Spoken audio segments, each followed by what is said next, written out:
저는 이제 마가복음 14장 50절에 보면 예수님께서 그 겟세마네 동산에서 기도하실 때, 이 제자들이 예수님을 다 버리고 도망을 가지 않습니까?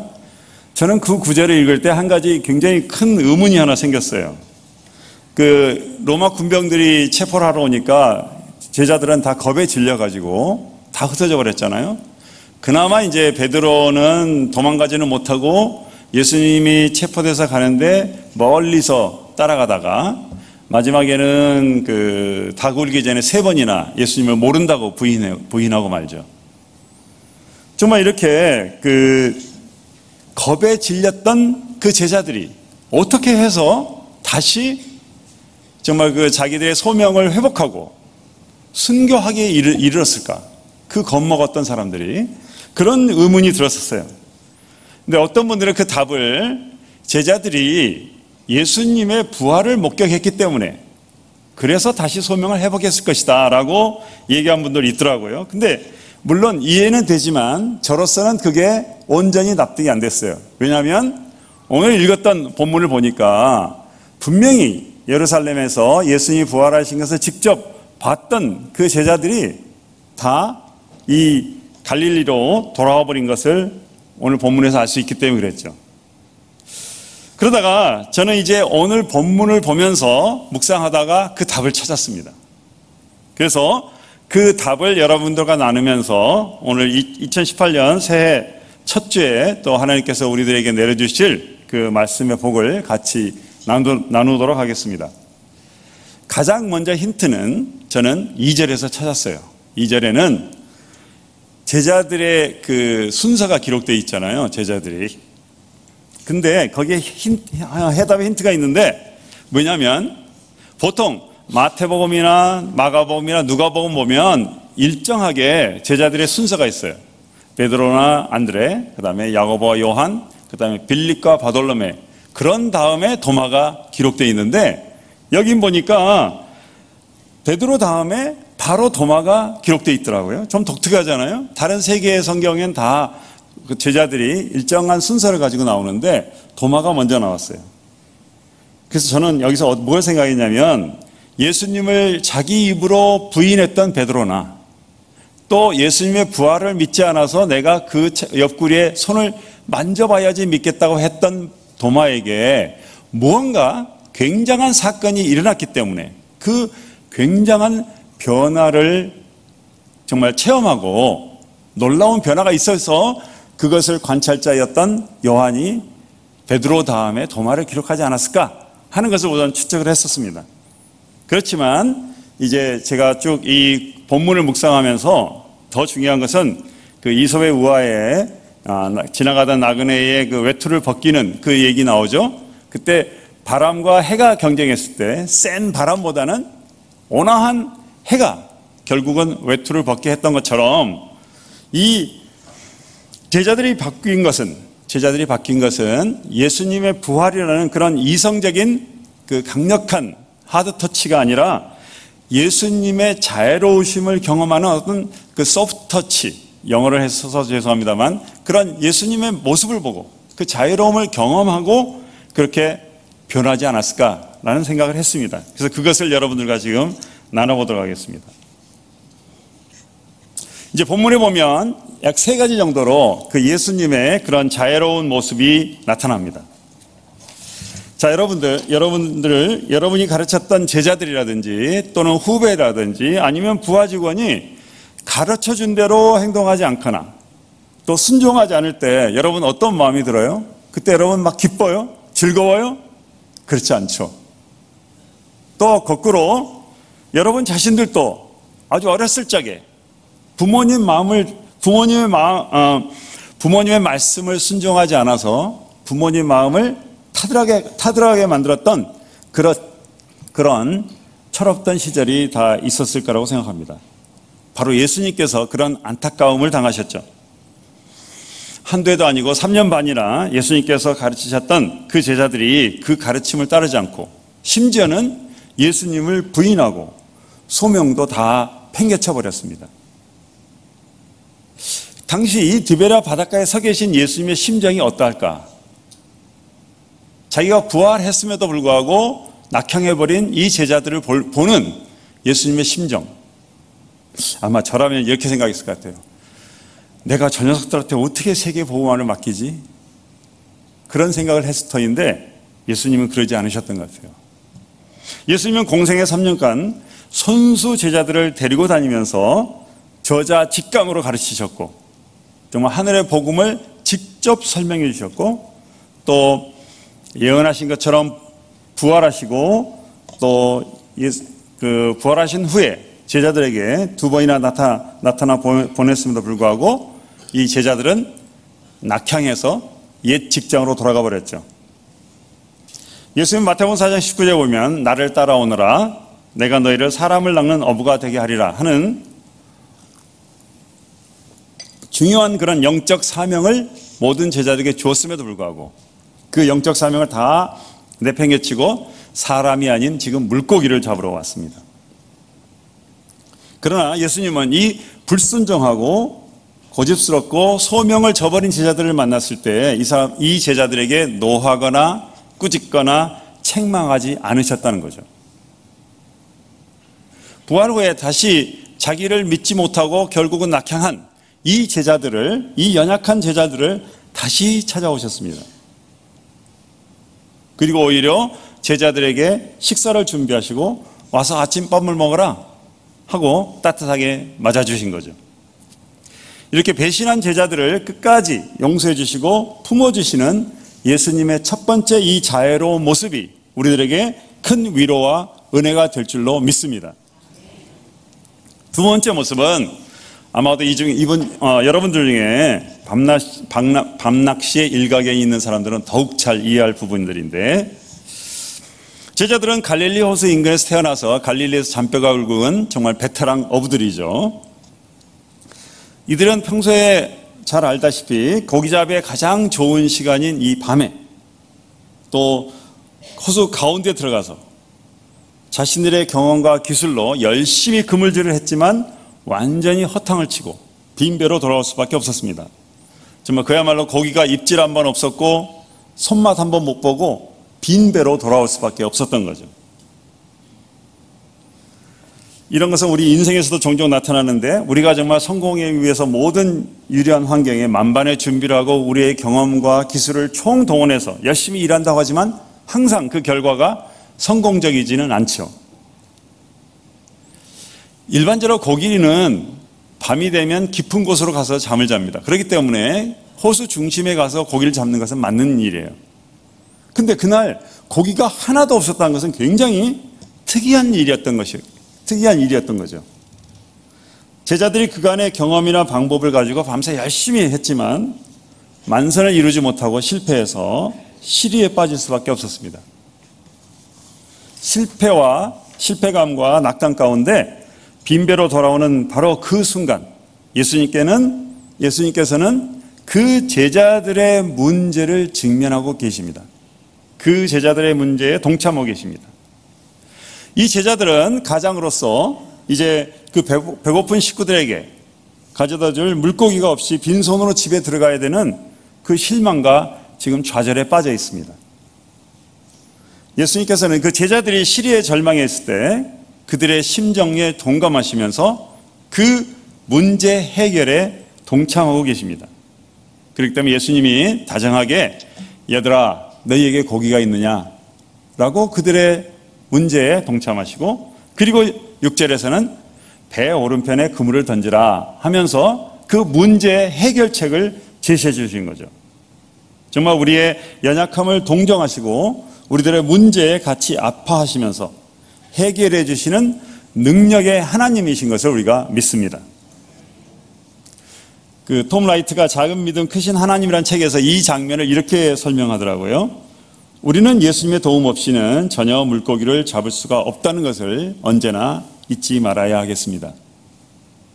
빈배가 만선으로 바뀐 이 엄청난 사건은 오직 예수님의 말씀에 순종할 때 일어날 수 있었습니다. 순종은 우리가 예수님께 드려야 될 우리의 마땅하고 온전한 태도라고 할 수 있습니다. 여러분 기회 있으시면 이 톰 라이트가 쓴 작은 믿음 크신 하나님, 이 책은 우리들의 믿음을 위해서 굉장히 좋은 책이기 때문에 한번 읽어보시면 좋겠습니다. 또 세 번째로 예수님의 자애로운 모습을 또 발견할 수가 있는데, 예수님 세 번째로는 밤새 정말 기진맥진할 정도로 이 제자들이 일했지만 정말 하나도 잡지 못하고 허탈하고 피곤하고 지쳐있는 제자들에게 예수님께서 우선 먼저 찾아와 주셨다는 거죠. 제자들은 예수님께서 자기들을 찾아오실 줄을 저도 전혀 기대하지 않는 상황에서 예수님은 제자들의 형편과 어려움을 아시고 찾아오신 것입니다. 밤새 바람에 부는 바람에 또 부딪히는 파도에 이제 춥고 배고프고 허탈하고 지친 제자들의 육신의 필요를 채워줄 준비를 이미 하고 계셨습니다. 밤바다에서 추위와 싸운 제자들을 위해서 무엇보다 먼저 몸을 녹일 숯불을 펴놓으셨고요. 또 배고픔을 해결하기 위해서 물고기와 떡을 구워놓고 기다리고 계셨습니다. 이 귀향하는 항구로 돌아오는 제자들을 위해서 예수님께서는 마치 집 나간 작은 아들을 기다리던 아버지와 같이 손수 아침 밥상을 차려놓고 제자들이 실패 호수에서 돌아오는 것을 맞다 기다리고 계셨던 거죠. 밤새 고단하게 일한 뒤에 허기지고 배고픈 제자들에게 당장 필요한 것은 다시금 그 원기를 회복하기 위한 아침밥이었겠죠. 정말 그 물가에 서 계신 분이 예수님이신 걸 깨닫고 또 자기들의 아침밥이 준비된 것을 깨달은 제자들은 아마 염치가 없어서 예수님께 아무 얘기도 못하고 있었을 거예요. 그랬을 때 예수님은 12절에 보면 먼저 와서 조반을 먹어라 라고 먼저 얘기를 해주시고 아침 식사를 대접해 주십니다. 또 13절에 보니까 더 나가서는 예수님께서 손수 정말 시중을 들어주시는 거죠. 그 떡과 물고기를 손수 가져다가 그들에게 나눠주시고 있습니다. 정말 그 식사를 위한 시중을 들어주고 계시는 거죠. 정말 제자들의 상황과 형편을 잘 아시는 예수님께서 그 순간 그들의 절실한 필요를 채워주고 계십니다. 정말 우리 예수님은 정말 우리들이 필요할 때에 우리들의 필요를 아시고 이 필요를 채워주시는 감사하고 은혜로우신 주님이신 것을 우리가 믿습니다. 이런 예수님의 자애로우심과 은혜를 경험하는 것이 이제 제가 서두에 던졌던 그 의문의 해답의 실마리였습니다. 그런데 사실 저는 10절이 오늘 본문 가르침의 핵심이라고 생각합니다. 우리 10절을 다 같이 다시 한번 읽어보겠습니다. 10절 시작. 예수께서 이르시되 지금 잡은 생선을 좀 가져오라 하시니.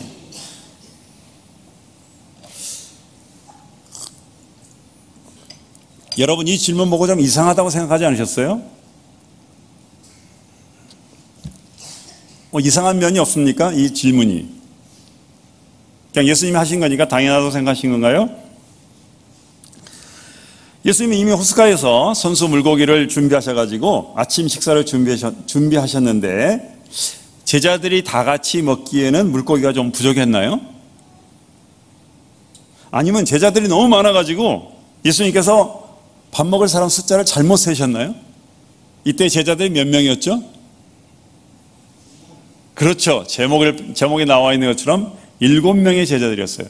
그 많지 않은 7명, 7명이 별로 많지 않은 제자들이었고 그 단지 7명뿐인 그 제자들에게 아침 식사를 준비하는데 왜 물고기가 부족했을까?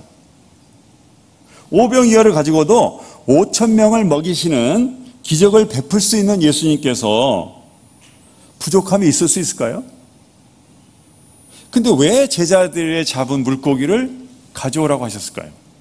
이미 다 준비하셨는데 이미 예수님께서는 이미 준비해 두신 아침 밥상, 다 완벽하게 준비해 놓은 아침 밥상이 있음에도 불구하고 제자들이 방금 잡은 고기를 가져오라고 하시고 계십니다. 저는 그 답은 이미 예수님께서 만들어 놓으신 완벽한 아침 밥상에 제자들도 기여할 수 있는 기회를 주고 계신다고 생각합니다.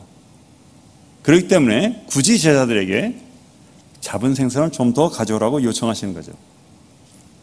더욱이 그 잡은 고기도 사실은 예수님께서 잡게 해주신 거죠. 그렇지만 그 고기를 잡느라고 수고한 제자들의 수고를 예수님께서는 기쁘게 받아주시고 그 수고를 치하해 주시는 것 같습니다. 정말 예수님께서 차리신 식탁에 우리들의 수고도 한 자리를 차지하게 해주시는 것이 우리들에게는 은혜라고 생각합니다. 아버지라면 누구나 공감할 이야기를 하나 나눠보겠습니다. 저에게 아까 말씀 보여드린 대로 저에게 딸이 있는데, 제가 이제 회사 선교사 되기 전에 회사 근무하던 시절에 이제 밤늦게까지 잔업하고 퇴근해서 피곤하면 주로 아내가 안마해주면서 이제 뭉친 근육을 풀어주곤 했었죠. 종종 이 모습을 봤던 제 딸이 어느 날은 자기가 하겠다고 하면서 그 고사리 같은 손을 꼼지락거리면서 제게 안마를 해주는 것이었습니다. 그 뭉친 근육을 푸는 것, 그 목적을 위해서라면 사실은 딸의 손길보다는 아내가 필요했겠지만, 저는 그 딸의 사랑하는 마음, 그것을 받기 위해서 제 등을 딸에게 맡겼던 거죠. 그렇습니다. 제자들은 예수님께서 준비해 주신 이 아침 밥상을 대하고 그 밥상에 자기들이 잡은 고기를 올려놓으면서 그들은 물고기가 아닌 사람을 낚는 영적 어부의 소명을 다시 회복할 수 있었다고 믿습니다. 그것은 호수라는 이 세상에서 구원받은 영혼인 그 물고기를 끌어내는 것과 그 고기를 예수님께서 기쁘게 받아주셨기 때문입니다. 그 답은 또 11절에 나와 있습니다. 우리 11절을 또 읽어보겠습니다. 11절 다 같이 시작. 시몬 베드로가 올라가서 그물을 육지에 끌어올리니 가득 찬 큰 물고기가 153마리라. 이같이 많으나 그물이 찢어지지 아니하였더라. 물론 그물이 찢어지지 않을 정도로 그렇게 많이 잡은 것도 신기한 거지만, 저는 거기서 끌어올리니라는 단어에 주목을 했습니다. 끌어올리니. 이 단어는 신약에 8번밖에 나오지 않는 그런 단어입니다. 그러나 요한은 의식적으로 이 11절에 이 끌어올린다는 단어를 사용했습니다.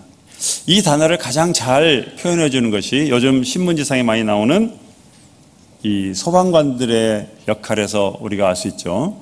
소방관들은 불난 집에 위험을 무릅쓰고 들어가서 사람들을 그 불구덩이에서 끌어내서 구원을 하죠.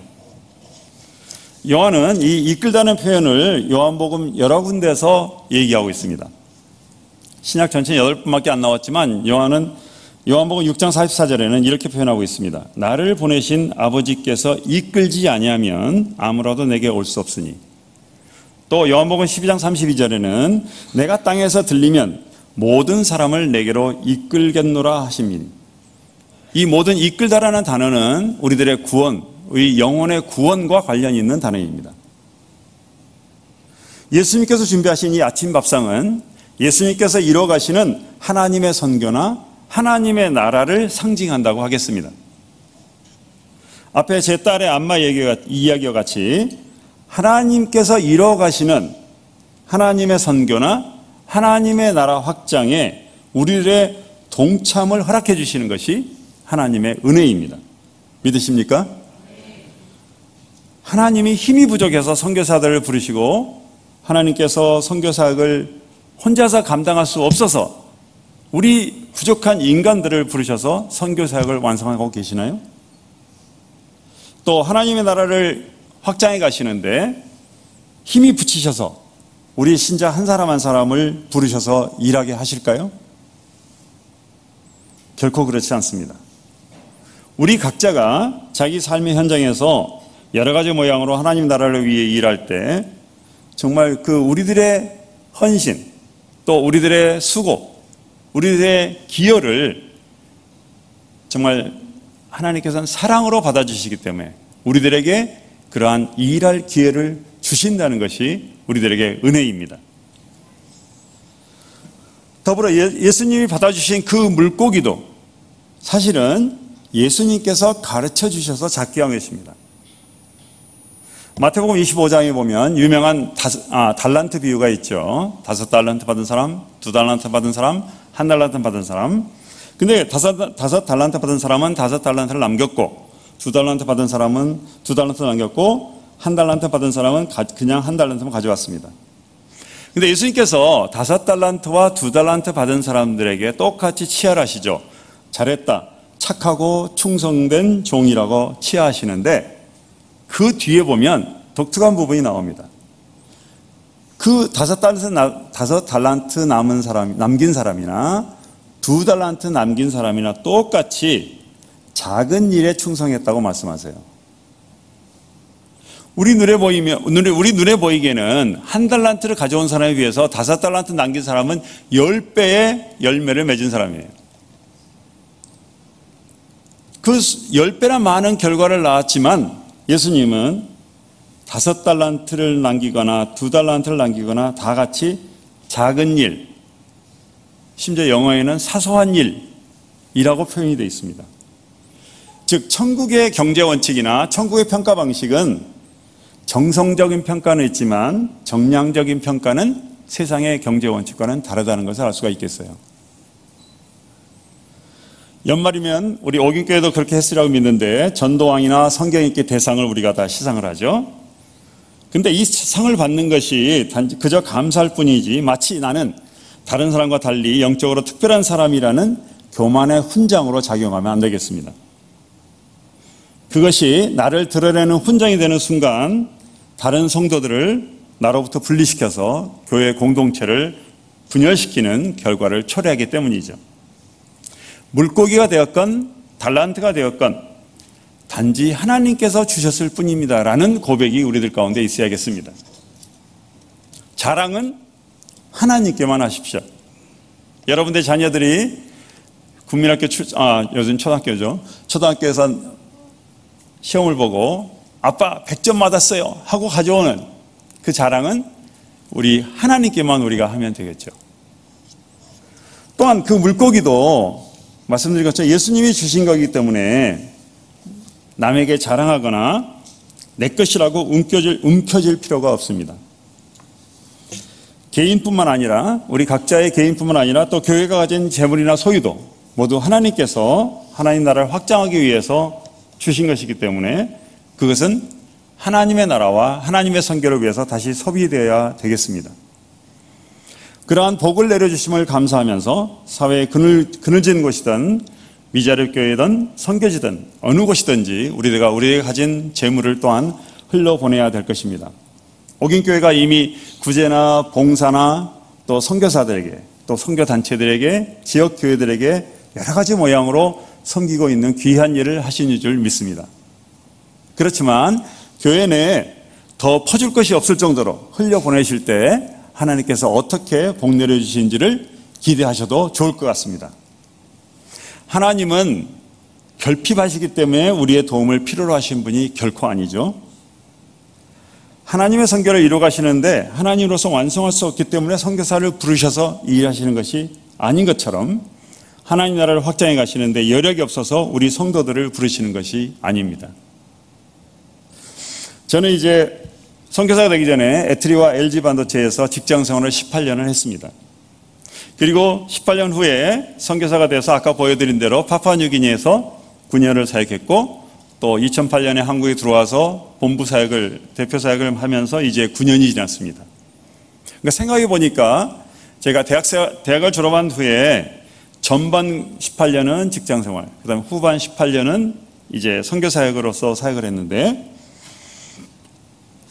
정말 그동안에 하나님께서 선교사로 불러주시고 써주신 것이 너무나도 정말 은혜이고 감사하고 축복이었습니다. 물론 힘들고 불편한 점 또는 어려운 점도 있었지만 그 모든 것들이 기쁘고 감사한 그 은혜에 비할 바가 아니었죠. 근데 하나님께서 또다시 저에게 새로운 기회를 주셔서 이제 곧 말레이시아로 떠나서 이제 이 아시아 지역 무슬림 국가, 즉 말레이시아와 인도네시아를 위해서 이제 사역할 기회를 또 하나님께서 주셨습니다. 잠시 또 PPT를 좀 보면 좋겠는데요. PPT를 보여주십시오.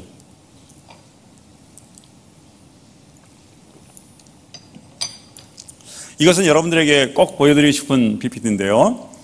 전 세계에 쓰이는 언어는 현재 7,099개가 됩니다. 근데 이 중에 노랗게 표시된 부분은 우리 한글 성경처럼 성경 전체나 또는 일부라도 자기 말로 성경을 가진 언어가 3,312개고요. 그 다음에 연두색인 2,584개는 지금 현재 성경이 번역이 되고 있는 언어들입니다. 근데 문제는 아직도 남아있는 1,203개의 언어들이 자기 성경의 한 구절도 자기 말로 갖지 못하고 있습니다. 요한계시록 7장 9절에 보면 사도 요한이 우리에게 얘기하기를 각 나라와 족속과 백성과 방언에서 믿는 자들이 나온다고 되어 있어요. 천국을 구성하는데 세상에 있는 각각의 방언에서 믿는 자들이 나와야 됩니다. 근데 로마서 14장 17절 보면 믿음은 들음에서 나고 들음은 하나님의 말씀으로부터 말미암았다고 했습니다. 그럼 남아있는 1203개의 부족들이 믿기 위해서는 그들의 말로 복음을 드려야겠죠. 그들의 말로 복음을 듣기 위해서는 그들에게 성경이 주어져야 되겠습니다. 그래서 여러분들이 앞으로는 이 1203개의 부족을 위해서 그들이 어수선히 우리와 같이 자기 말로 성경을 갖도록 기도해 주시기를 바랍니다. 정말 여러분들은 이제 이 거룩한 기도의 부탁을 받았습니다.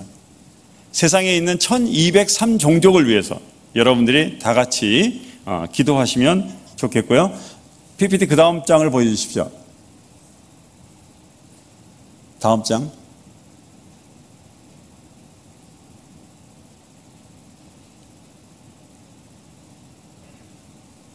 다음으로 안 넘어가나요? 여기 우리 현장에서 파파닉에서 성경 번역했던 우리 아이레 목사의 고백을 좀 들어보겠습니다. 동영상 플레이를 해주시죠.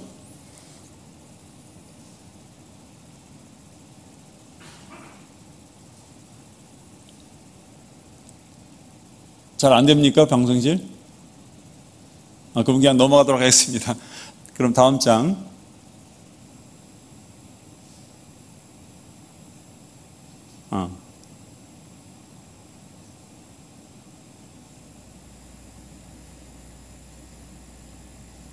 소리 나지 않는데 이제 자막이 있으니까 과거에는 자기말 성경이 없어서 목사임에도 불구하고 성경 내용을 알 수가 없었다는 거죠. 그렇지만 성경을 자기말 와이마 말로 번역하는 과정에서 한 절 한 절 그 의미를 바르게 깨우쳐 알 수 있었다는 얘기고요. 그럼 이제 동영상 넘어가고 그냥 PPT로 보여주십시오. 이 폴 아멘은 옆 부족에서 가장 말썽 피우던 형제였는데 그 하나님 말씀을 갖고 말씀을 읽고 회개하고 정말 그 옛날 나쁜 행실을 다 회개하고 이제는 성경 번역에 동참했던 그런 또 간증이었습니다. 네, 그럼 PPT로 넘어가서 다음 장 보여주십시오. 저희들은 이제 말레이시아 가서 사역할 내용들은 말레이시아와 인도네시아에서 사역을 하게 되겠고요. 그 다음 장. 저는 말레이시아와 인도네시아, 즉 그 무슬림 아시아 국가에서 일어나고 있는 모든 성경 번역과 문해교육 사역을 지원하는 선교 자원을 동원하는 사역을 하게 됩니다. 그러니까 유형의 자산은 자금이죠. 그래서 자금을 동원하거나 또는 단체 간의 협력을 서로 동원하는, 그러니까 성경 번역을 촉진하는 사역을 하게 되고요. 두 번째, 아내는 선교사들을 상담하는 사역을 합니다. 선교사들 현장에서 지치고 힘들고 절망에 빠진 선교사들을 다시 회복시키는 그러한 사역을 앞으로 하려고 생각합니다. 그 다음 장. 다 됐군요. 그래서 이제 저희들이 그 파푸아뉴기니 앞으로 이제 말레이시아에 가서 거점을 두고 아시아 전역에 있는 선교사들을 상담으로 돕기 위해서 저희들이 이제 쿠알라룸푸르에 저희들이 거하면서 사역하게 되는데 또 저희들의 사역을 위해서 또 여러분이 기도해 주시면 좋겠고요. 자, 하나님께서 우리 각자가 처한 각각의 현장에서 우리 각자에게 맡겨주신 그 임무와 역할로서 선교적 삶을 사는 것이 얼마나 감사하고 보람된 일인지 모르겠습니다. 지금까지 나름대로 하나님 나라 확장을 위해서 순종해 오신 분들은 더욱 앞으로 하나님께 더욱 그 사역의 영역을 넓혀주셔서 더욱 크고 넓게 일할 기회를 주시기를 간구하시기 바랍니다. 한편 지나간 인생을 돌아보면서 하나님께 온전히 충성하지 않으셨다면 정말 이 예수님의 뜻을 저버리고 예수님을 부인했던 제자들을 끝까지 참고 다시 부르셔서 하나님의 일꾼으로 일할 기회를 주셨던 그 하나님을 바라보면서 여러분들이 이 새해를 감사와 소망 가운데 다시 한번 힘차게 시작하시기를 바라겠습니다. 제자들은 부활을 경험하고도 실패한 이후에 갈릴리 호수에서 은혜로우신 예수님께서 그들의 연약함을 공감하시고 동정하시는 그 사랑의 만져주심을 통해서 자기들의 영적 어부의 소명을 재확인했습니다. 이제 우리도 그러한 제자들을 용서하시고 치유하시면서 회복하시는 예수님을 똑같이 요한의 기록을 통해서 경험했습니다. 온전히 우리들이 하나님께 순종하면서 정말 사람을 낚는 어부의 소명을 온전히 이뤄가시기를 바라겠습니다. 잠시 기도하겠습니다.